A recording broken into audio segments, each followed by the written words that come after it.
ಗೋಸ್ಕರ ಪ್ರಾರ್ಥಿಸ್ತೇನೆ. ಪರಿಶುದ್ಧನೋ ಮೌನತನೋ ಸರ್ವಶಕ್ತನಾದ ಕರ್ತನೆ, ನಿಮ್ಮ ಪರಲೋಕದ ಬಾಗಿಲು ತೆರೆದು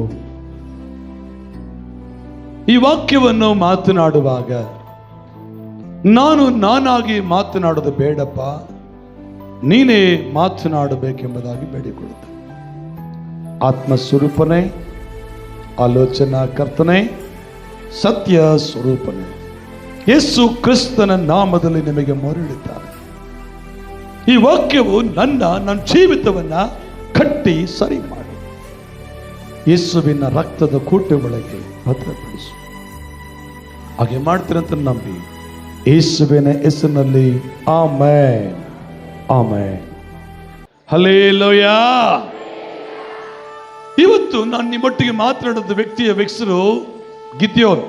ಈ ಗಿದ್ಯೋನನಿಗೆ ಅವರ ತಂದೆಯ ಹೆಸರು ಬೈಬಲಲ್ಲಿ ಕೊಡಲ್ಪಟ್ಟಿದೆ. ಅವನು ಯಾವ ಕುಲ ಅಂತ ಕೂಡ ಕೊಡಲ್ಪಟ್ಟಿದೆ. ಇಸ್ರಾಯೇಲರಿಗೆ 12 ಕುಲಗಳಿದಾವೆ. ಎಷ್ಟು ಕುಲ ಇದಾವೆ? ಇಸ್ರಾಯೇಲರಲ್ಲಿ 12 ಕುಲಗಳು ಎಲ್ಲಿಂದ ಪ್ರಾರಂಭವಾದವು ಅಂದ್ರೆ ಯಾಕೋಬನ ಮಕ್ಕಳ ಸಂತತಿಯಿಂದ ಪ್ರಾರಂಭವಾದವು. ಆಮೆನ್. ಇಸ್ರಾಯೇಲರಿಗೆ 12 ಕುಲದಲ್ಲಿ ಎಲ್ಲಿಂದ ಪ್ರಾರಂಭವಾದವು? ಯಾಕೋಬನ ಮಕ್ಕಳಿಂದಲೇ ಪ್ರಾರಂಭವಾದವಂತ ಸತ್ಯವೇದ ನಮಗೆ ಆದಿಕಾಂಡ ಪುಸ್ತಕದಲ್ಲಿ ನೋಡ್ತೇವೆ. ಆದರೆ ಗಿದ್ಯೋನನು ಮನಸ್ಸೆ ಗೋತ್ರಕ್ಕೆ ಸಂಬಂಧಪಟ್ಟವನು. ಯಾವ ಗೋತ್ರಕ್ಕೆ? 12 ಗೋತ್ರಗಳಿದಾವೆ. 12 ಗೋತ್ರಗಳಲ್ಲಿ ಈ ಗಿದ್ಯೋನನು ಯಾವ ಗೋತ್ರಕ್ಕೆ ಸಂಬಂಧಪಟ್ಟವನ? ಮನಸ್ಸೆ ಗೋತ್ರಕ್ಕೆ ಸಂಬಂಧಪಟ್ಟವ. ಹೇಳ್ರಿ, ಮನಸ್ಸೆ. ಹೇಳ್ರಿ, ಮನಸ್ಸೆ. ಮನಸ್ಸಲ್ಲ, ಮನಸ್ಸಲ್ಲ, ಮನಸ್ಸೆ. ಮನಸ್ಸೆ. ಈ ಮನಸ್ಸೆ ಗೋತ್ರಕ್ಕೆ ಸಂಬಂಧಪಟ್ಟವನು. ಅವನ ತಂದೆ ಹೆಸರು ಯೋವಾಷ. ಅವ್ರ ತಂದೆ ಹೆಸರು ಹೇಳ್ರಿ, ಯೋವಾಷ. ಕರ್ತನಿಗೆ ಸ್ತೋತ್ರ. ಈ ಗಿದ್ಯೋನನು ಬಹಳ ಬಲಹೀನನು, ದುರ್ಬಲನು. ಈ ಗಿದ್ಯೋನನು ಬಹಳ ಬಲಹೀನನು. ಎಷ್ಟು ಬಲಹೀನ ಅಂದ್ರೆ ನನ್ನ ಕೈಲಿ ಏನಾಗಲ್ಲ, ನನ್ನ ಕೈಲಿ ಏನಾಗಲ್ಲ, ನಾನು ಏನು ಮಾಡೋಕ್ಕಾಗಲ್ಲ ರಮಂಜನ, ನಾನು ಏನಾಗಲ್ಲ ಅನ್ನುವಂಥ ಯೋಚನೆನೇ ಮಾಡ್ತಾ ಇದ್ದೆ ಯಾವಾಗಲೂ ಗಿದ್ಯೋನು. ನನ್ನ ಕೈಲಿ ಸಾಧ್ಯವಿಲ್ಲ, ನನ್ನ ಕೈಲೇ ಏನು ಮಾಡೋಕ್ಕಾಗಲ್ಲ. ಈ ಗಿದ್ಯೋನನು ಭಕ್ತಿವಂತನು ಹೌದು, ಮರ್ಯಾದೆಯಸ್ತನು ಹೌದು, ಆದರೆ ಅವನು ಬಲವಂತನಲ್ಲ, ಬಲಹೀನನು. ಯಾರಾಗಿದ್ದಾನೆ ಆತನ ವ್ಯಕ್ತಿ? ಬಲಹೀನನು. ಅದ್ರ ಬೈಬಲ್ ವಾಕ್ಯ ಹೇಳ್ತದೆ, ಪ್ರಿಯ ಸಹೋದರರೇ, ಇವತ್ತು ನಾವು ಗಿದ್ಯೋನನ ಬಗ್ಗೆ ಕಲಿಯುವಂತ ವಿಷಯವೇನೆಂದ್ರೆ, ದುರ್ಬಲ ವ್ಯವಸ್ಥೆಯಲ್ಲಿ ದೇವರು ಬಲವನ್ನು ಕೊಡಲು ಶಕ್ತನಾಗಿದ್ದಾನೆ. ಹಲ್ಲೆಲೂಯಾ. ಈ ಗಿದ್ಯೋನನಲ್ಲಿ ಕಲಿಬೇಕಾದ ಮೊದಲನೇ ಪಾಠ, ಮೊದಲನೇ ವಿಷಯ ಏನಂದ್ರೆ, ದುರ್ಬಲ ವ್ಯವಸ್ಥೆಯಲ್ಲಿ ದೇವರು ಬಲವನ್ನು ಅನುಗ್ರಹಿಸಲಿಕ್ಕೆ ನಮ್ಮ ದೇವರು ಶಕ್ತನಾಗಿದ್ದಾನೆ. ಬೈಬಲ್ ವಾಕ್ಯ ಓದೋಣ. 6ನೇ ಅಧ್ಯಾಯಕ್ಕೆ ಬಂದಿದ್ದೇವೆ, ನಾವು ತೆಗೆದಿದ್ದೇವಲ್ಲ. 6ನೇ ಅಧ್ಯಾಯ 11ನೇ ವಚನದಿಂದ ನಾವು ಓದ್ಕೊಂತ ಬರೋಣ. 11ನೇ ವಚನದಿಂದ ನಾವು ಓದ್ಕೊಂತ ಬರೋಣ ಬೇಗನೆ. ಆಮೇಲೆ ಯೆಹೋವನ ದೂತನು ಬಂದು ಒಫ್ರಾತದಲ್ಲಿದ್ದ ಏಲಾ ವೃಕ್ಷದ ಅಡಿಯಲ್ಲಿ ಕೂತುಕೊಂಡನು. ಅದು ಅಬೀಯೆಜರನ ಗೋತ್ರದವನಾದ ಯೆಹೋಶವನದಾಗಿತ್ತು. ಅವನ ಮಗನಾದ ಗಿದ್ಯೋನನು ಮಿದ್ಯಾನರಿಗೆ ಗೊತ್ತಾಗದ ಹಾಗೆ ಅಲ್ಲಿನ ದ್ರಾಕ್ಷೆಯ ಆಲೆಯ ಮರೆಯಲ್ಲಿ ಗೋಧಿಯನ್ನು ಬಡಿಯುತ್ತಿದ್ದನು. ಅವನು ಏನು ಕೆಲಸ ಮಾಡ್ತಾ ಇದ್ದ? ಗೋಧಿಯನ್ನು ಬಡಿತಾ ಇದ್ದನು. ಆಗಿನ ಕಾಲದಲ್ಲಿ ಭತ್ತ ಬೆಳೆಯುವಂಥವರಿಗೆ ಇವಾಗೆಲ್ಲ ಮಿಷಿನ್ ಬಂದಿದ್ದಾವೆ. Hello, hallelujah. ಎಷ್ಟು ಜನ ಭತ್ತ ಬೆಳೆದಿರಿ? ನಮ್ಮ ಜೊತೆ ಮಕ್ಕ ಫಸ್ಟ್ ಕ್ಲಾಸ್ ಎತ್ತಬೇಕು ಕೈ, ಯಾಕಂದ್ರೆ ಅವ್ರ ಊರಾಗ ಭತ್ತ ಬೆಳಿತಾರ. ನಾನು ಆ ಊರಿಗೆ ಹೋಗಿದ್ದೆ. ಭತ್ತ ಬೆಳಿಬೇಕಾದ್ರೆ ಆಗಿನ ಕಾಲದಲ್ಲಿ ಏನು ಮಾಡ್ತಿದ್ರು ಜೊತೆ ಮಕ್ಕ? ಇವಾಗೆಲ್ಲ ಮಿಷಿನ್ ಇದಾವೆ. ಅವಾಗ ಏನು ಮಾಡ್ತಿದ್ರು?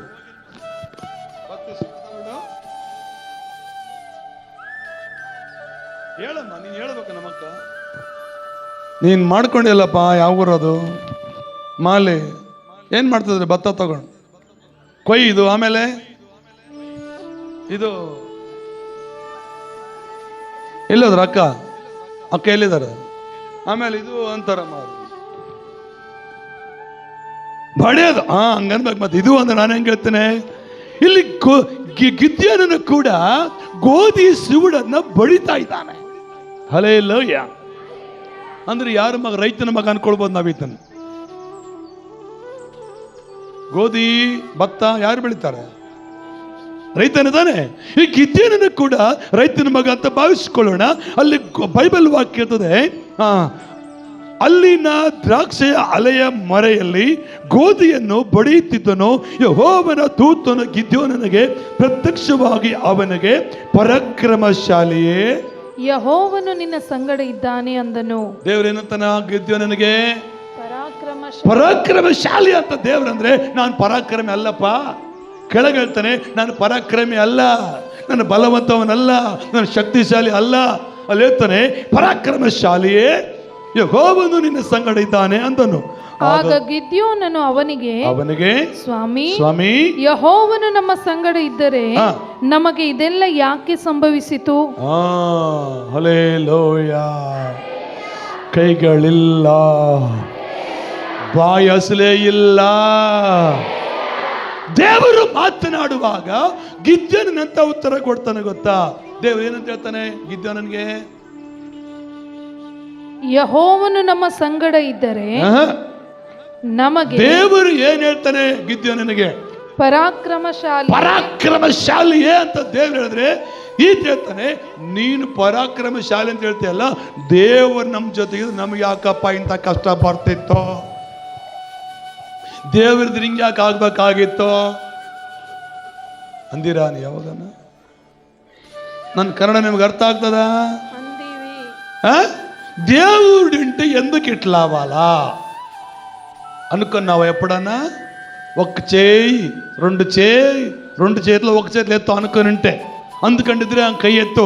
ದೇವ್ರದ್ರಿ ಯಾಕೆ ಹಿಂಗೆ ಆಗಬೇಕಾಗಿತ್ತು? ದೇವ್ರದ್ರಿ ನನಗೆ ಯಾಕೆ ಹಿಂಗೆ ಬರಬೇಕಾಗಿತ್ತು? ಬರಬಾರ್ದು ಬಂದತ್ತ ಅಂದ್ಕೊಂಡಿಲ್ವಾ ಶಿವಣ್ಣ? ಅಂದ್ಕೊಂಡಿರ? ದೇವರೇನು ಪರಾಕ್ರಮಶಾಲಿಗಳನ್ನು ದೇವರು ಮಾತಾಡ್ತಾ ಇದ್ದಾನೆ. ಅವರು ಗಿದ್ಯೋನು ಹೇಳ್ತಾನೆ, ನಮಗೆ ದೇವರ ಜೊತೆ ಇದ್ರೆ ನಮ್ಗೆ ಯಾಕೆ ಹಿಂಗೆ ಆಗ್ಬೇಕಾಗಿತ್ತು? ಮುಂದೆ ಓದೋಣ ಬೇಗನೆ. ನಮ್ಮ ಹಿರಿಯರು ಯೆಹೋವನು ಅದ್ಭುತಗಳನ್ನು ನಡೆಸಿ ತಮ್ಮನ್ನು ಐಗುಪ್ತದಿಂದ ಬಿಡಿಸಿದನೆಂಬುದಾಗಿ ವಿವರಿಸುತ್ತಿದ್ದರು. ಅಂತ ಅದ್ಭುತಗಳು ಈಗೆಲ್ಲಿವೆ? ಆತನು ನಮ್ಮನ್ನು ತಿರಸ್ಕರಿಸಿ ಮಿದ್ಯಾನರಿಗೆ ಕೈಗೆ ಒಪ್ಪಿಸಿ ಬಿಟ್ಟಿದ್ದಾನಲ್ಲ ಅನ್ನಲು. ಹಲ್ಲೆಲೂಯ. ಇಸ್ರಾಯೇಲರಿಗೆ ವಿರುದ್ಧವಾಗಿ ಮಿದ್ಯಾನರು ಶತ್ರುವಾಗಿ ಯುದ್ಧ ಮಾಡ್ತಾ ಇದ್ದಾರೆ. ದೇವರ ನಮ್ಮ ಜನರಿಗೆ ವಿರುದ್ಧವಾಗಿ ಮಿದ್ಯಾನರು ಇಸ್ರಾಯೇಲರ ಮೇಲೆ ಯುದ್ಧ ಮಾಡ್ಲಿಕ್ಕೆ ಬರ್ತಾ ಇದ್ದಾರೆ. ದೇವರ ನಮ್ಮ ಜೊತೆಗಿದ್ರೆ ನಮಗೆ ಯಾಕೆ ಹಿಂಗೆ ಆಗ್ಬೇಕಾಗಿತ್ತು? ನಮಗೆ ಮೇಲಿಂದ ಮೇಲೆ ಕಷ್ಟನೇ ಬರ್ತಾ ಇದಾವೆ, ಮೇಲಿಂದ ಮೇಲೆ ಶೋಧನೆ ಬರ್ತಾ ಇದಾವೆ. ದೇವ್ರದ್ದು ಯಾಕೆ ಹಿಂಗೆ ಆಗ್ಬೇಕಾಗಿತ್ತು ಅಂತ ಯಾರು ಮಾತಾಡ್ತಾ ಇದಾರೆ ಈ ಮಾತನ್ನ? ಜೋರಾಗಿ ಹೇಳಿ. ಗಿದ್ಯೋನನು ಮಾತಾಡ್ತಾನೆ. ದೇವರೇನಂತ ಹೇಳ್ತಾನೆ? ಪರಾಕ್ರಮಶಾಲಿ ಅಂತ ಹೇಳ್ತಾ ಇದ್ದಾನೆ. ದೇವರೇನೋ ಪರಾಕ್ರಮಶಾಲಿ ನೀನು ಅಂತ ಹೇಳ್ತಾನೆ. ಗಿದ್ಯೋನನೇನೋ ನಾವೆಲ್ಲಿ ಪರಾಕ್ರಮಿಗಳು? ಶತ್ರುವಿನ ವಶಕ್ಕೆ ನಾವು ಒಳಪಟ್ಟಿದ್ದೇವೆ, ಶತ್ರುವಿನ ಕೈಗೆ ದಾಸತ್ವದಲ್ಲಿದ್ದೇವೆ. ನಮ್ಮ ಹಿರಿಯರಿಗೆ ಆದಂತ ಅದ್ಭುತಗಳು ಇವಾಗ ಆಗ್ತಾ ಇಲ್ಲ, ಇವಾಗ ನಡೀತಾ ಇಲ್ಲ. ಮುಂದುವರಿಯೋಣ ಆಗನೆ ಬೇಗನೆ. ಅಂತ ಅದ್ಭುತಗಳು ಈಗೆಲ್ಲಿವೆ? ಆತನು ನಮ್ಮನ್ನು ತಿರಸ್ಕರಿಸಿ ಮಿದ್ಯಾನರ ಕೈಗೆ ಒಪ್ಪಿಸಿ ಬಿಟ್ಟಿದ್ದಾನಲ್ಲ ಅನ್ನಲು. ಯೆಹೋವನು ಅವನನ್ನು ಚೆನ್ನಾಗಿ ನೋಡಿ. ಮತ್ತೆ ಯಾರು ನೋಡಕತ್ತಾರ? ಯಾರು ನೋಡ್ತಾ ಇದಾರೆ? ಯಾರನ್ನ ನೋಡ್ತಾ ಇದ್ದಾರೆ? ದೇವರು ಗಿದ್ಯೋನನನ್ನ ನೋಡ್ತಾ ಇದ್ದಾನೆ. ಈಗ ನಾನು ಯಾರು ನೋಡಕತ್ತಾರ? ನೀವ್ ಹೇಳ್ರಿ. ಯಾರು ನೋಡಕತ್ತಾರ ಇಲ್ಲಿ? ನಿಮ್ಮ ನೋಡ್ತಾ ಇದ್ದಾನ? ಗೋಡೆ ನೋಡ್ತಾ ಇದ್ದಾನ? యారు నడుతుందని చూడమ్మా. పెండ్లు అయింది, అయిపోయింది, దినాలు గడిపింది, మళ్ళీ తల ఉంచుతావు? చూಡು ఒకసారి. ಅರ್ಥ ಆಯ್ತಾ ನಮ್ಮ ಕನ್ನಡ ನಿಮಗೆ? ಇಲ್ಲಿ ಯಾರು ನೋಡಿ ಮಾತಾಡ್ತಾ ಇದ್ದಾರೆ ಬೈಬಲ್ ಅಲ್ಲಿ. ಇನ್ನೊಂದ್ಸರಿ ವಾಕ್ಯ ಓದ್ಬೇಕಾ ಮಾತಮ್ಮ? ಯೆಹೋವನು ಅವನನ್ನು ಗಮನಿಸಿ. ಚೆನ್ನಾಗಿ ನೋಡಿ. ಚರಿತ್ರೆ ಸ್ವಲ್ಪ ಕಷ್ಟನೇ, ಆದ್ರೆ ಇತಿಹಾಸ ತಿಳ್ಕೊಂಡ್ರೆ ಜಯಶಾಲಿ ಆಗ್ತೀಯ. ಮೇಲೆ ಜಂಪ್ ಆಗೋದು ಬೇಡ. ಒಂದು ಕಡೆಯಿಂದ ಒಂದು ವ್ಯಕ್ತಿಯ ಜೀವನ ಎಲ್ಲ ಅರ್ಥ ಮಾಡ್ಕೊಂಡ್ರೆ ಆ ಗಿದ್ಯೋನನಿಗೆ ನಾನಿರಬೇಕು, ಆ ಯೋಶುವನಿಗೆ ನಾನಿರ್ಬೇಕು, ಅದನ್ನ ಮೇಲೆ ರೋಷ ಹುಟ್ಟಿಸ್ಬೇಕಂತ ಈ ಸಂದೇಶ ಕರ್ತನು ಮಾತನಾಡ್ತಾ ಇದ್ದಾನೆ. ಹಲ್ಲೆಲೂಯಾ. ಈಗ ವಾಕ್ಯ ಓದನಮ್ಮ. ಯೆಹೋವನು ಅವನನ್ನು ಚೆನ್ನಾಗಿ ನೋಡಿ. ಯೆಹೋವನು ಗಿದ್ಯೋನನನ್ನ ಚೆನ್ನಾಗಿ ನೋಡಿ, ನಾನು ನಿನ್ನನ್ನು ಕಳುಹಿಸುತ್ತೇನೆ, ನಾನು ನಿನ್ನನ್ನು ಕಳಿಸ್ತೇನೆ, ಹೋಗು, ಈ ನಿನ್ನ ಬಲದಿಂದ ಹಾ. ಇಸ್ರಾಯೇಲರನ್ನು ಮಿದ್ಯಾನರಿಂದ ಬಿಡಿಸು ಎಂದು ಹಾ ಹೇಳಿದರು. ಹಾ. ಆಗ ಗಿದ್ಯೋನನು ಆತನಿಗೆ, ಸ್ವಾಮಿ, ನಾನು ಇಸ್ರಾಯೇಲರನ್ನು ರಕ್ಷಿಸುವುದು ಹೇಗೆ? ನಾನು ಇಸ್ರಾಯೇಲರನ್ನು ಕಾಪಾಡುವುದು ಹೆಂಗೆ? ಮನಸ್ಸೆ ಕುಲದಲ್ಲಿ ನನ್ನ ಮನೆಯು ಕನಿಷ್ಠವಾದದ್ದು. ಯಾವ ಕುಲದವನು? ಹಲೋ,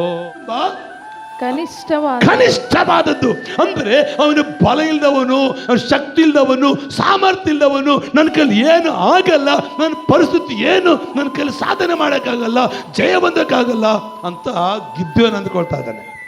ಆದ್ರೆ ದೇವರು ಮಾತ್ರ ಪರಾಕ್ರಮಶಾಲಿ ಅಂತಾನೆ, ನಿನ್ನ ಬಲವಂತಿ ಅಂತಾನೆ. ಆದರೆ ಗಿದ್ಯೋನನು ದೇವರು ಏನು ಹೇಳಿದ್ರು ಕೇಳ ಮಾಡ್ದಾಗಿಲ್ಲ. ಫಸ್ಟ್ ಏನು ಹೇಳ್ತಾನೆ? ಯಾವ ವಚನದಲ್ಲಿ ನೋಡ್ತೇವೆ? 13ನೇ ವಚನದಲ್ಲಿ ಹೇಳ್ತಾನೆ, ಆಗ ಗಿದ್ಯೋನನು ಅವನಿಗೆ, ಸ್ವಾಮಿ, ಯೆಹೋವನು ನಮ್ಮ ಸಂಗಡ ಇದ್ದಾರೆ, ಇದೆಲ್ಲ ಯಾಕೆ ಸಂಭವಿಸಿತು ಅಂತಾನೆ. ಹೀಗೆ ಮತ್ತೆ ಇನ್ನೊಂದ್ಸಾರಿ 15ನೇ ವಚನದಲ್ಲಿ ಬಂದ್ರೆ, ಆಗ ಗಿದ್ಯೋನನು ಆತನಿಗೆ, ಸ್ವಾಮಿ, ನಾನು ಇಸ್ರಾಯೇಲರನ್ನು ರಕ್ಷಿಸುವುದು ಹೇಗೆ? ಮನಸ್ಸು ಕುಲದಲ್ಲಿ ನನ್ನ ಮನೆ ಕನಿಷ್ಠವಾದದ್ದು ಮತ್ತು ನಾನು ನಮ್ಮ ಕುಟುಂಬದಲ್ಲಿ ಅಲ್ಪನು.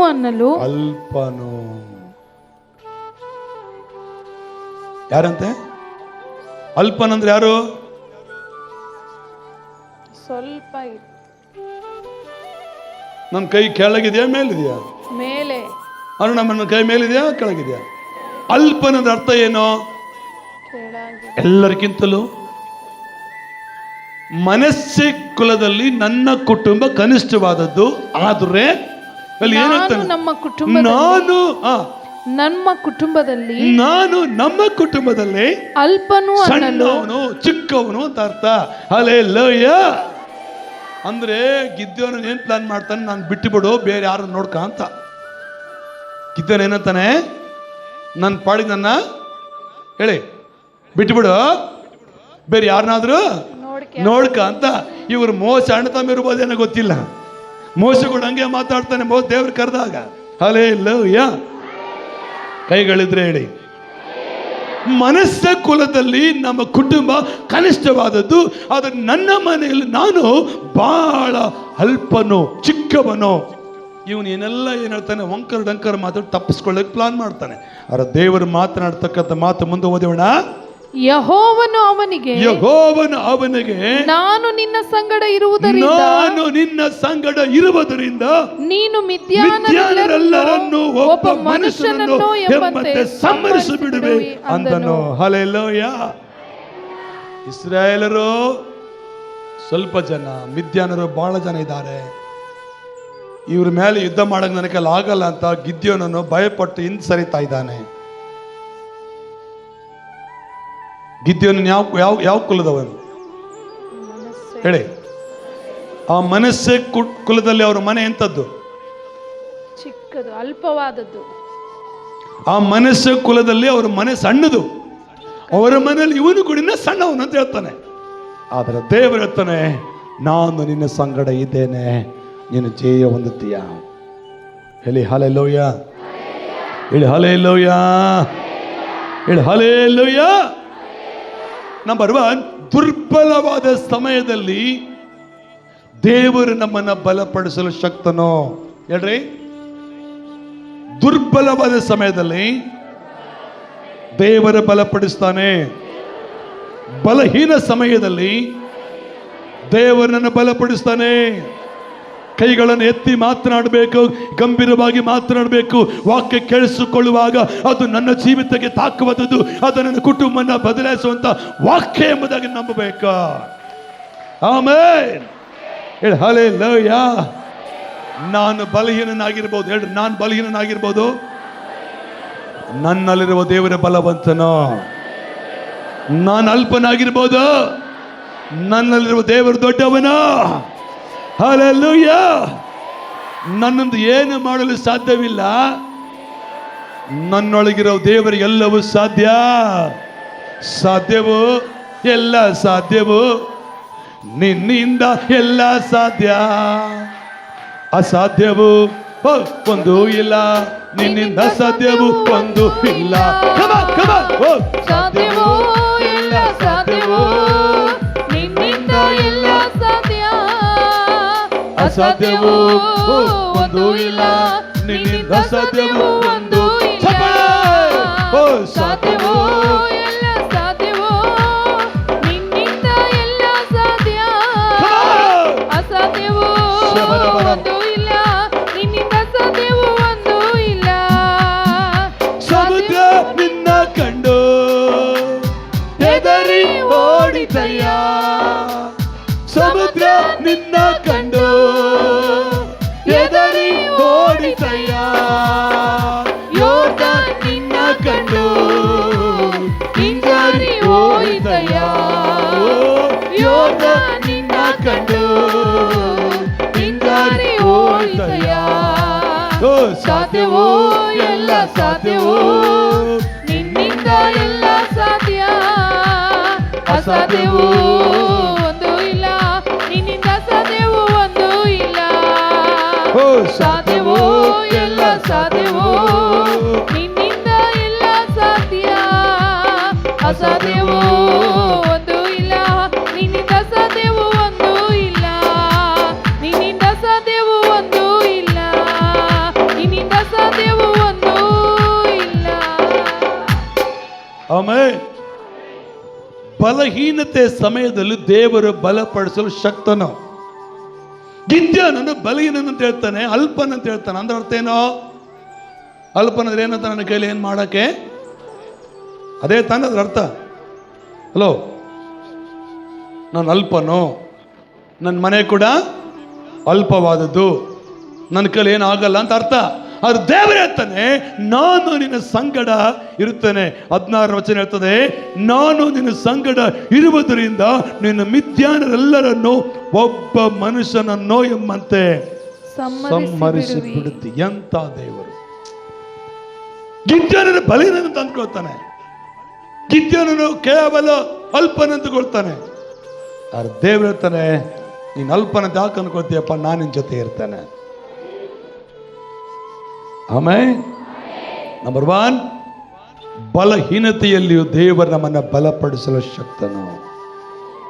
ನಂಬರ್ 2, ಎರಡನೇದಾಗಿ 36ನೇ ವಚನ ಓದಿಕೊಳ್ಳೋಣ. 6ನೇ 36ನೇ ವಚನ. ಮತ್ತು ಗಿದ್ಯೋನನು ದೇವರಿಗೆ, ನೀನು ಹೇಳಿದಂತೆ ಇಸ್ರಾಯೇಲರನ್ನು ನನ್ನ ಮೂಲಕವಾಗಿ ರಕ್ಷಿಸುವೆಯೋ ಇಲ್ಲವೋ ಎಂಬುದನ್ನು ತಿಳಿಯಪಡಿಸು. ಇಗೋ, ನಾನು ಕಣದಲ್ಲಿ ಕುರಿಯ ಸಂಶಯ ಪಡ್ತಾನ, ಅನುಮಾನ ಪಡ್ತಾನ. ದೇವರಷ್ಟೆಲ್ಲ ಮಾತಾಡಿದ್ರು ಗಿದ್ದೋನ್ ಏನ್ ಮಾಡಕತ್ತಾನಲ್ಲಿ,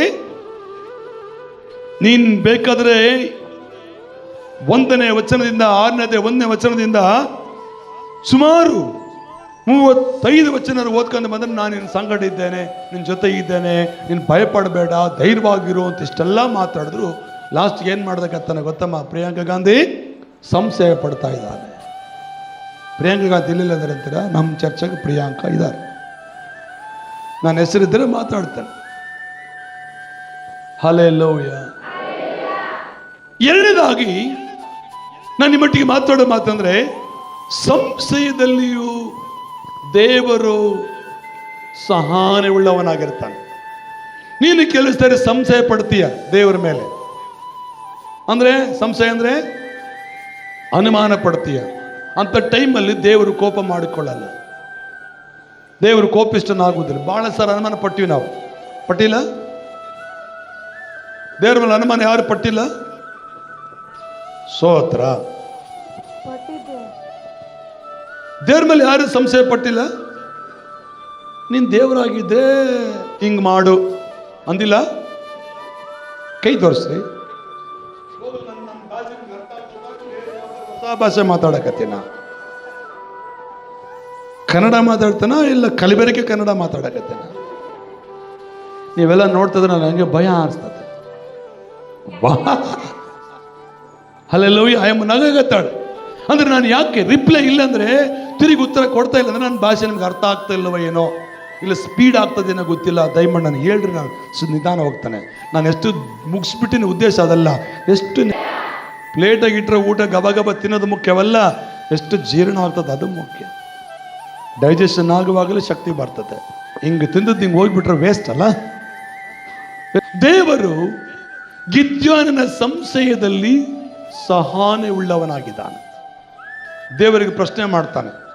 ಏನಂತ ಪ್ರಶ್ನೆ ಮಾಡ್ತಾನೆ? ಗಿದ್ಯೋನನ ದೇವರಿಗೆ, ನೀನು ಹೇಳಿದಂತೆ ಇಸ್ರಾಯೇಲರನ್ನು ನನ್ನ ಮೂಲಕ ರಕ್ಷಿಸುವೆಯೋ ಇಲ್ಲವೋ ಎಂಬುದನ್ನು ತಿಳಿಯಪಡಿಸು. ಈಗೋ ನಾನು ಕಣದಲ್ಲಿ ಕುರಿಯ ತುಪ್ಪಟವನ್ನು ಇಡುತ್ತೇನೆ, ಅದರಲ್ಲಿ ಮಾತ್ರ ಮಂಜು ಬಿದ್ದು ನೆಲವೆಲ್ಲ ಒಣಗಿದ್ದರೆ ನೀನು ಹೇಳಿದಂತೆ ಇಸ್ರಾಯೇಲರನ್ನು ನನ್ನ ಮೂಲಕ ರಕ್ಷಿಸುವೆ ಎಂದು ತಿಳಿಯುವನು ಎಂಬುದಾಗಿ ವಿಜ್ಞಾಪನೆ ಮಾಡಿದನು. ಹಂಗೆ ಚೆನ್ನಾಗಿ ಹೇಳ್ರಿ, ಕೇಳ್ರಿ. ನಾನು ನಿಮಗೆ ಅರ್ಥ ಆಗೋ ಭಾಷೆ ಮಾತಾಡ್ತೀನಿ. ಈಗ ನೋಡ್ರಿ, ನಾನು ನೋಡಿ, ನೀನು ದೇವರಾಗಿದ್ರೆ ನಾನು ಹಿಂಗೆ ಅನ್ಕೊಂಡೆ ಹಿಂಗೆ ಆಗಬೇಕು. ಅಲ್ಲಿ ಹೇಳ್ತಾನೆ, ನಾನು ಕಣದಲ್ಲಿ ಕುರಿಯ ತುಪ್ಪಟವನ್ನು ಇಡುತ್ತೇನೆ, ಅದರಲ್ಲಿ ಮಾತ್ರ ಮಂಜು ಬೀಳಬೇಕು, ನೆಲವೆಲ್ಲ ಒಣಗಿರಬೇಕು. ಹಂಗಾದ್ರೆ ನನ್ನ ಮೂಲಕ ಇಸ್ರಾಯೇಲರನ್ನ ಬಿಡಿಸ್ತೀಯ ಅಂತ ಅರ್ಥ. ವಿಜ್ಞಾಪನೆ ಮಾಡ್ತಾನೆ. ಅಲ್ಲಿ 38ನೇ ವಚನದಲ್ಲಿ ನೋಡ್ತೇವೆ, ಹಾಗೆಯೇ ಆಯ್ತು. ಹಲ್ಲೆಲೂಯ. ಒಂದು ಕಣ ಇದೆ. ಕಣ ಅಂದ್ರೆ ಏನಂತಾರೆ ಈ ಕಡೆಗೆ? ಅಣ್ಣ, ನಮ್ಮ ಕಡೆ ಕಣ ಅಂತಾರ. ಕಣನ ಬೈಬಲ್ ವಾಕ್ಯ ಬರ್ತೈತೆ. ಹುಲ್ಲು ಎಲ್ಲ ಹಾಕ್ತಾರಲ್ಲ, ಏನಂತಾರಲ್ಲ ನೀವು ಈ ಕಡೆ? ಅಟ್ಟೆವು. ಥ್ಯಾಂಕ್ ಯು ಜಗಣ. ನೀನಾ ಬಾಬಯ್ಯ ಮಗ ಹೇಳಿದ್ದ? ಯಾರಪ್ಪ? ಬಾಬಾಗ ಒಂದು ಚಪ್ಪಳ ತಟ್ರಿ, ಒಂದು ಗಂಟೆಗೆ ಜೋರು ಚಪ್ಪಳ ತಟ್ರಿ. ಅಟ್ಟೆವು. ನಿಮ್ಮ ಭಾಷೆನೇ ಮಾತಾಡಬೇಕು. ಕಾಗಿ ಭಾಷೆ ಕಾಗಿಗೆ ಅರ್ಥ ಆಗುತ್ತೆ, ಗುಬ್ಬಿ ಭಾಷೆ ಕಾಗಿಗೆ ಅರ್ಥ ಆಗಲ್ಲ. ಅಟ್ಟೆವು. ಆ ಅಟ್ಟೆವಲ್ಲಿ ಕುರಿಯ ತುಪ್ಪಟ ಅಂದ್ರೆ ಕುರಿಯ ಕೂದಲು, ಉಣ್ಣೆ, ಕುರಿ ಕೂದಲು ಏನಂತಾರೆ ಅದನ್ನ ತಗೊಂಡು ಬಂದು ಇಟ್ಟಿರ್ತೇನೆ. ನಾನು ರಾತ್ರಿ ಬಂದು ಇಡ್ತೇನೆ. ಬೆಳಗ್ಗೆ ಬಂದು ನೋಡಿದಾಗ ಅದ್ರಲ್ಲಿ ಯಾರು ನೀರು ಹಾಕಿರಲ್ಲ, ನೀರು ಹಾಕುವುದಿಲ್ಲ. ಇಬ್ಬನಿ ಮಂಜು ಅದ್ರ ಮೇಲೆ ಮಾತ್ರ ಬಿದ್ದಿರಬೇಕು, ಸುತ್ತೂರು ನೆಲವೆಲ್ಲ ಒಣಗಿರ್ಬೇಕು. ಹಂಗಾದ್ರೆ ನೀನು ನನ್ನ ಜೊತೆಗಿದ್ದೀಯ ಅಂತ ಅರ್ಥ. ದೇವರಿಗೆ ಪ್ರಶ್ನೆ ಮಾಡ್ತಾನೆ. ಓಕೆ, ಆಲ್ ರೈಟ್, ಸರಿ. ಬೆಳಗ್ಗೆ ಬಂದು ನೋಡಿದ್ರೆ ಆ ಉಣ್ಣೆ ಮಾತ್ರ ನಿಂದೋಗಿದೆ, ಪಕ್ಕದ ನೆಲವೆಲ್ಲ ಒಣಗಿದೆ. ಮತ್ತಿನ್ನೊಂದ್ಸರಿ ಏನ್ ಮಾಡ್ತಾನೆ ಆತನು? ಅವನು ಮರುದಿನ ಒತ್ತಾರೆಯಲ್ಲಿ ಎದ್ದು ತುಪ್ಪಟವನ್ನು ಒತ್ತಿ ಹಿಂಡಲು ಮಂಜಿನ ನೀರು ಒಂದು ಬಟ್ಟಲು ತುಂಬ ಆಯಿತು. ಅವನು ತಿರುಗಿ ದೇವರಿಗೆ, ಸ್ವಾಮಿ ಸಿಟ್ಟಾಗಬಾರದು, ಇನ್ನೊಂದು ಸಾರಿ ಮಾತಾಡುತ್ತೇನೆ. ಸಿಟ್ಟಾಗಬಾರದು. ಯಾರ ಹತ್ರ ಮಾತಾಡ್ತಾನೆ? ಹೆಂಗ ಮಾತಾಡ್ತಾನೆ? ಹೆಂಗಮ್ಮ ನೋಡೋ, ಸಿಟ್ಟಾಗಬಾರ್ದು. ಒಂದ್ಸಾರಿ ಕೇಳ್ತಾನೆ, 8 ಹಣ ಕೊಡೋ, ಸಿಟ್ಟಾಗಬಾರ್ದು, 10 ರೂಪಾಯಿ ಕೊಡೋ ಅಂತಾರಲ್ಲ, ಹಂಗ ದೇವರ ಹತ್ರ ಈ ಗಿದ್ಯೋನನ್ನು ಮಾತಾಡ್ತಾನೆ. ಸಿಟ್ಟಾಗಬಾರದು. ಇನ್ನೊಂದು ಸಾರಿ ಮಾತಾಡುತ್ತೇನೆ. ಇನ್ನು ಒಂದೇ ಸಾರಿ ಈ ತುಪ್ಪಟದಿಂದ ನಿನ್ನನ್ನು ಪರೀಕ್ಷಿಸುವುದಕ್ಕೆ ಅಪ್ಪಣೆಯಾಗಲಿ. ಈ ತುಪ್ಪಟವು ಮಾತ್ರವೇ ಒಣಗಿದ್ದು ನೆಲದ ಮೇಲೆಲ್ಲ ಹನಿ ಬಿದ್ದಿರಲಿ ಅಂದನು. ಆ ರಾತ್ರಿ ದೇವರು ಹಾಗೆ ಮಾಡಿದನು. ತುಪ್ಪಟವು ಮಾತ್ರ ಒಣಗಿತ್ತು, ನೆಲದ ಮೇಲೆಲ್ಲ ಹನಿ ಬಿದ್ದಿತ್ತು. ಹಲ್ಲೆಲೂಯಾ. ಮೊದಲೇನು ಕೇಳ್ಕೊಂಡ? ಆ ಉಣ್ಣೆ ಮಾತ್ರ ನೆನಿಬೇಕು, ನೆಲ ನೆಂದಿರಬಾರ್ದು. ನನ್ನ ಪ್ರಕಾರ ಬೆಳೆ, ಹತ್ತಿ ಗಿಡ. ಯಾವ ಗಿಡ ಅನ್ಕೊಳ್ತೀನಿ? ನಾನು ಅಂದ್ಕೊಂಡೆ, ನೀವೇನು ಅನ್ಕೊಂಡು ಗೊತ್ತಿಲ್ಲ. ಹತ್ತಿ ಗಿಡ ನೀರು ಕಟ್ತಾ ಇದ್ದೀನಿ ಈಗ. ಯಾವುದು ಕಟ್ಬೇಕು ನಾನು ನೀರು? ಹತ್ತಿ ಗಿಡ ಕಟ್ಬೇಕಾ, ಗುಂಡಿರೊಳಗೆ ಬಿಡ್ಬೇಕಾ? ಹೇಳ್ರಿ ಜೋರಾಗಿ ಹೇಳಿ. ನಾನು ನಿಮ್ಮನ್ನು ಒಂದು ಹತ್ತಿ ಗಿಡ ಥರ ಅನ್ಕೊಂಡೇನೆ. ಈ ವಾಕ್ಯ ಎಂಬ ನೀರನ್ನು ಕಟ್ತಾ ಇದ್ದೇನೆ. ನೀವು ಗಿಡದ ಹತ್ರ ನೀರು ಹೋಗ್ಬೇಕಂತ ನನ್ನ ಬಯಕೆ. ನೀವೇನು ನನ್ನ ಹತ್ರ ಬೇಡ, ಗುಂಡಿರೊಳಗೆ ಕಳಿಸ್ತಾನಾಗಿದ್ದೀರ. ಗುಂಡೆರಳಕ್ಕೆ ಹೋದ್ರೆ ಹಂದಿಗಳು ಮಲಗ್ತವೆ. ಗಾಬರಿ ನೋಡ್ತಾರೆ ನಮ್ಮ ನೀರು ಗುಂಡೆರಳಕ್ಕೆ ಹೋದ್ರೆ ಏನ್ ಮಲ್ತಾವಲ್ಲಿ? ಅವೇ ನೀರು ಹತ್ತಿ ಗಿಡಕ್ಕೆ ಹೋದ್ರೆ ಹತ್ತಿ ಬೆಳೆ ಬರ್ತದೆ, ಅದರ ಸಂಪಾದನೆ ಬರ್ತದೆ, ಆಶೀರ್ವಾದ ಬರ್ತದೆ. ಅದೇ ದೇವರ ವಾಕ್ಯ ನಿಮ್ ಹೃದಯದೊಳಗೆ ಹೋಗ್ಬೇಕ. ಆಮೇಲೆ ಆ ಒಂದು ಕಾರಣಕ್ಕಾಗಿ ವಾಕ್ಯ ಹೇಳ್ಬೇಕಾದ್ರೆ ಯಾರಿಗೆ ನಾನು ಅಭ್ಯಂತರ ಬಿಡಲ್ಲ, ಯಾರನ್ನ ಕೂಡ ಆ ಕಡೆ ಈ ಕಡೆ ಮೈಂಡ್ ಹೋಗ್ಬಿಡಲ್ಲ. ಅದೇ ಕಾರಣ. ಅರ್ಥ ಆಯ್ತಾ ನನ್ನ ಭಾಷೆ ನಿಮಗೆ? ಈಗ ಗಿದ್ಯೋನನು ಪರೀಕ್ಷೆ ಮಾಡ್ತಾನೆ ದೇವರನ್ನ, ನೀನ್ ನನ್ನ ಜೊತೆ ಇರುವುದಾದ್ರೆ ಉಣ್ಣೆ ಮಾತ್ರ ನಿಂದೋಗಿರ್ಬೇಕು, ನೆಲ ಎಲ್ಲವೆಲ್ಲ ಒಣಗಿರ್ಬೇಕು. ಬೆಳಗ್ಗೆ ಬಂದು ನೋಡಿದ್ರ ಉಣ್ಣೆ ಮಾತ್ರ ನಿಂದಿತ್ತು, ಅದನ್ನೆಲ್ಲ ಹಿಂಡಿದಾಗ ಏನಾಯ್ತಂತೆ? ಒಂದು ಬಟ್ಟಲು ತುಂಬಾ ತುಂಬಿತಂತೆ.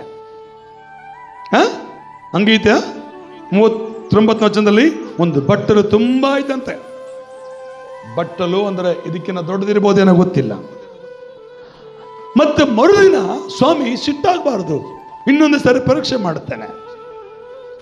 ನೋಡ್ರಿ, ದೇವರನ್ನು ಪರೀಕ್ಷೆ ಮಾಡೋ ವ್ಯಕ್ತಿ ಗಿದ್ಯೋನು. ಇನ್ನೊಂದು ಸರಿ ಪರೀಕ್ಷೆ ಮಾಡ್ತಾನೆ.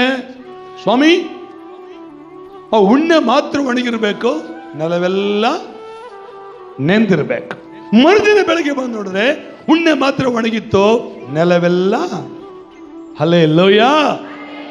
ನನ್ನ ದೇವರು ನಾವು ಸಂಶಯದಲ್ಲಿರಬೇಕಾದರೂ ಕೂಡ ಸಹನೆ ಉಳ್ಳವನಾಗಿರುತ್ತಾನೆ. ನಾವು ಅನುಮಾನ ಪಡುತ್ತಿರುವಾಗ, ಎರಡನೇದಾಗಿ ನಾವು ಸಂಶಯದಲ್ಲಿರುವಾಗಲೂ ದೇವರು ಸಹನೆ ಉಳ್ಳವನಾಗಿರುತ್ತಾನೆ. ದೇವರೇನನ್ನು ಕೋಪ ಮಾಡ್ಕೊಂಡ ಕೋಪ ಅಲ್ಲಿ ಇವನ್ ನನ್ನ ಪರೀಕ್ಷೆ ಮಾಡ್ತಾನೆ, ಇವನ್ ಕಪಾಳ ಕೊಡೇನ ಅಂತ ಅನ್ನ ನೋ. ಈತನೊಬ್ಬನೆಲ್ಲ ಅಬ್ರಹಾಮನು ಕೂಡ ದೇವರು ಅಬ್ರಹಾಮನ ತಾಳ್ಮೆಳ್ಳವನಾಗಿದ್ದ. ಸೊದೋಮ್ ಗೊಮೋರ ಪಟ್ಟಣ ನಾಶ ಮಾಡಕ್ಕೆ ಹೋಗ್ತಿರ್ಬೇಕಾದ್ರೆ ಅಬ್ರಹಾಮನಿಗೆ ಪ್ರಾರ್ಥಿಸ್ತಾನೆ. ಅಬ್ರಹಾಮನು, ದೇವರೇ, ಈ ಸೊದೋಮ್ ಗೊಮೋರ ಪಟ್ಟಣದಲ್ಲಿ 50 ಮಂದಿ ನೀತಿವಂತರಿದ್ದರೆ ಈ ಗ್ರಾಮ ಉಳಿಸ್ತೀಯಾ? ಎಸ್, ಉಳಿಸ್ತೇನಪ್ಪ. ಮತ್ತೆ ಅಬ್ರಹಾಮನು ಪ್ರಾರ್ಥಿಸ್ತಾನೆ, ಒಂದು 45 ಜನ ನೀತಿವಂತರಿದ್ರೆ ಉಳಿಸ್ತೀಯಾ? ಹೌದು, ಉಳಿಸ್ತಾನೆ. ಮತ್ತೆ ಅಬ್ರಹಾಮನು ಪ್ರಾರ್ಥಿಸ್ತಾನೆ, 20 ಜನ ನೀತಿವಂತರಿದ್ರೆ ಉಳಿಸ್ತೀಯಾ? ಉಳಿಸ್ತಾನೆ. ಅಲ್ಲಿವರೆಗೂ 5 ಜನವರೆಗೂ ಪ್ರಾರ್ಥನೆ ಮಾಡಿದ್ರೆ ಅಬ್ರಹಾಮ ದೇವರು ಕೋಪ ಮಾಡಿಕೊಳ್ಳಿಲ್ಲ, ಸಹನೆ ಉಳ್ಳವನಾಗಿದ್ದ. ನಮ್ಮ ದೇವರು ಸಹನೆ ಉಳ್ಳ ದೇವರು. ಹಲ್ಲೆಲೂಯ. ನಾವೇ ಅವಸರ ಪಡ್ತೇವೆ, ನಾವು ಕೆಲಸ ಆತುರ ಪಡ್ತೇವೆ, ಆದ್ರೆ ನನ್ನ ದೇವರು ಮಾತ್ರ ಅವಸರ ಪಡುವುದಿಲ್ಲ. ತಾಳ್ಮೆಯಿಂದ ತನ್ನ ಮಕ್ಕಳಿಗಾಗಿ ಏನೋ ಒಂದು ಮಾಡಕ್ಕೆ ಹೋಗ್ತಾ ಇದ್ದಾನೆ. ಇಲ್ಲಿ ಗಿದ್ಯೋನನು ದೇವರನ್ನ ಪರೀಕ್ಷೆ ಮಾಡ್ತಾ ಇದ್ದಾನೆ. ಅಂದ್ರೆ ದೇವರ ಮೇಲೆ ಸಂಶಯ ಪಡ್ತಾ ಇದ್ದಾನೆ. ನನ್ನ ಕರೆದು ನಿಜವೋ ಅಲ್ಲವೋ, ನಾನು ಇಲ್ಲಿ ಇಸ್ರಾಯೇಲರನ್ನ ಹೆಂಗ್ ಬಿಡಿಸ್ಬೇಕು, ಇದು ಹೇಗೆ ಸಾಧ್ಯ? ಸಂಶಯ ಪಡ್ತಾ ಇದ್ದಾನೆ. ನೀನು ಸಂಶಯಕ್ಕೆ ಯಾಕಪ್ಪ ಪಡ್ತೀಯಾ? ನೀನು ಏನು ಹೇಳ್ತೀಯ ಹೇಳು, ಹಂಗೆ ಮಾಡ್ತಾನೆ. ಉಂಡೆ ನೆಂದೋಗ್ಬೇಕಾ? ನೆನೀತದೆ. ನೆಲ ನೆಂದೋಗ್ಬೇಕಾ? ನೆನೀತದೆ. ಅಂದ್ರೆ ನಿನಗಾಗಿ ನನಗಾಗಿ ದೇವರು ಏನ್ ಬೇಕಾದರೂ ಮಾಡಲು ಶಕ್ತನ. ಅದಕ್ಕೆ ಭಕ್ತನನ್ನು ಮಾತಾಡ್ತಾನೆ, ಏದೈನಾ చేయగలవు, కథమత్తం మార్చగలవు, నీ నామముకే మహిమంతా తెచ్చుకుందువు. ఏమైనా చేయగలవు, కథ మొత్తం మార్చగలవు, నీ నామముకే మహిమంతా తెచ్చుకుందువు. యేసయ్యా, యేసయ్యా, నీకే సాధ్యమో. యేసయ్యా, యేసయ్యా, నీకే సాధ్యమో. నీకే సాధ్యము, నీకే సాధ్యము. ఆమేన్.